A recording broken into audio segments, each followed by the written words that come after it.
Olá, está começando mais um programa Escolas do Conhecimento aqui pelo Sistema Educativo de Rádio e TV Univale. Hoje a nossa pauta é com a Escola do Mar, Ciência e Tecnologia e quem está com a gente para falar sobre mudanças no licenciamento ambiental do Brasil é o professor Wagner Cleiton Fonseca. Ele é engenheiro ambiental do Instituto do Meio Ambiente de Santa Catarina, da regional aqui de Itajaí, e também professor de Direito Ambiental da Univale, tanto para os cursos de Engenharia Ambiental e Sanitária, como também Ciências Biológicas. Seja bem-vindo, professor, tudo bem? Obrigado, tudo bem. Bom dia a todos, obrigado pelo convite. Hoje um assunto bastante importante e complexo para a gente começar conversando sobre o licenciamento ambiental que foi instituído pela Lei 6.938 de 1981. Pode explicar para a gente rapidamente do que se trata o licenciamento ambiental? Sim, o licenciamento ambiental é um dos instrumentos da Política Nacional do Meio Ambiente, né? Hoje é um dos mais utilizados, vamos dizer assim. E, em resumo, quando o empreendedor quer fazer um empreendimento, né? Ele é potencialmente poluidor, ele contrata um profissional, esse profissional faz os estudos ambientais e envia para o órgão ambiental. O órgão ambiental vai analisar essas informações, fazer vistorias, pedir complementações, e ele atesta, por meio da licença ambiental, se o empreendimento pode ser instalado ou não, com os controles ambientais mínimos, né? Perfeito. E agora nós temos um projeto de lei, para quem nos acompanha ficar por dentro, que é o 3.729 de 2004, que está em análise no Senado e que pode trazer algumas mudanças bem significativas para esse licenciamento ambiental. Caso seja aprovado, professor, quais vão ser essas alterações? A gente pode começar aí primeiro pela parte negativa desse projeto? O pessoal, muita gente está criticando, né, o projeto. Eu não sou muito a favor dessa dicotomia 100% bom, 100% ruim, né? Tem coisas boas e coisas ruins. Mas tem coisas que nos preocupam muito, né? Uma delas principalmente, excluir algumas atividades de forma, assim, sem ouvir a sociedade, sem ouvir a academia, por exemplo, excluir algumas atividades do licenciamento ambiental, como estações de tratamento de efluente, estações de tratamento de água, aqueles pontos de entrega voluntária de resíduo, as usinas que reaproveitam os resíduos da construção civil, os entulhos, né? Então, isso nos preocupa bastante, flexibilizar demais o processo de licenciamento ambiental. Pois é, o senhor mencionou algumas críticas a respeito desse projeto de lei. Eu trago por exemplo, que é a Associação Brasileira de Saúde Coletiva, a Abrasco, que publicou uma nota apontando para as consequências dessa aprovação. Esse projeto, inclusive, é apelidado aí de projeto de não licenciamento ou lei geral de extinção do licenciamento ambiental. Segundo a associação, acaba colocando tanto a saúde da população quanto o meio ambiente em risco, uma vez que são interdependentes. O senhor concorda, como estudioso da área e como uma pessoa que atua, né, nesse nicho, concorda com essas afirmações?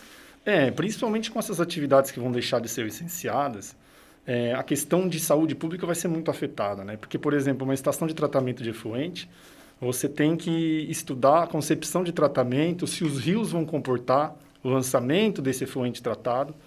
E uma das consequências é o aumento de transmissão de doenças de veiculação hídrica, né? Se você não licenciar muito bem essa estação vai continuar lançando efluentes que têm potencial de causar danos à saúde pública. Então, o posicionamento da associação me parece bem razoável. Perfeito. Professor Wagner, agora falando dos pontos positivos, né? Como o senhor falou, nada é 100% bom, nada é 100% ruim, mas um desses pontos positivos desse projeto é a padronização de nomenclatura que trata sobre os estudos e as licenças. Quais são os demais benefícios que o senhor pode destacar para a gente nesse projeto de lei? Essa questão aí da padronização é interessante porque cada estado hoje tem uma nomenclatura, né? Se você for olhar o nome de um estudo ambiental em Santa Catarina, se for para São Paulo, já é um nome de um estudo ambiental diferente. O nome das licenças ambientais são diferentes.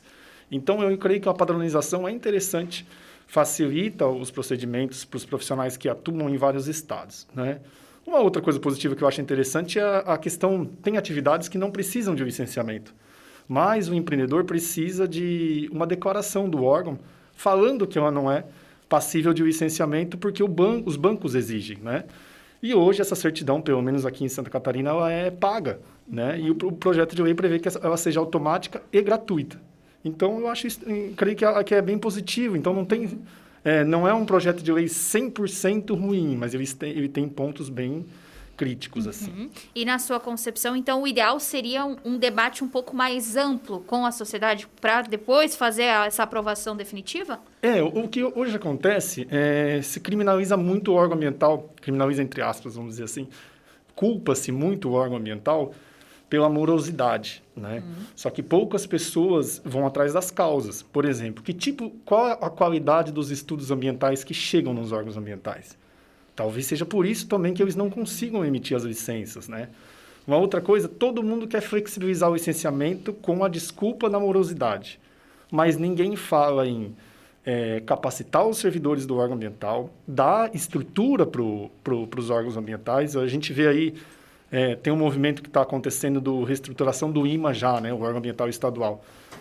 Pelo que eles relatam, não tem condições mínimas de trabalho, não tem equipamentos de proteção individual, não tem equipamentos de campo, não tem carros. Então, assim, só olhar para flexibilizar o licenciamento eu acho preocupante, né? Não existe solução fácil para problema difícil, né? Então, eu acredito que também tem um olhar para a capacitação dos órgãos ambientais. Além dessa capacitação que acaba contribuindo para a morosidade, como o senhor bem mencionou, teria alguma outra dificuldade no dia a dia da atuação e de colocar em prática o licenciamento ambiental? Hoje o licenciamento ambiental ele também pode ser considerado bem burocrático, né?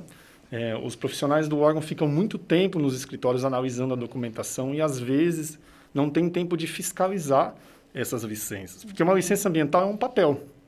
Se não houver uma fiscalização efetiva, a licença ambiental é apenas um papel, né? Então, tem que se associar tanto o licenciamento quanto a fiscalização. Então, o órgão não privilegiar apenas o licenciamento ambiental, mas ele também tem que privilegiar a fiscalização, porque é ela que garante que as licenças serão cumpridas, né? Então, eu imagino que, juntamente com o licenciamento, também fortalecer a fiscalização ambiental. Isso ainda precisa melhorar, então. Muito, precisa melhorar muito, até porque os servidores dos órgãos ambientais, geralmente, eles estão em um número reduzido, né? E muitos órgãos ambientais, eles acumulam as funções, né? Um servidor, ele analisa os processos de licenciamento, dá pareceres, responde a requisições do Ministério Público, da Justiça, vão em audiências judiciais, participam de comitês gestores, APA Costa Brava, APA do Gavião lá em Camboriú, né? Então, eles têm diversas funções. E, além disso, eles também têm que atender às denúncias. Então,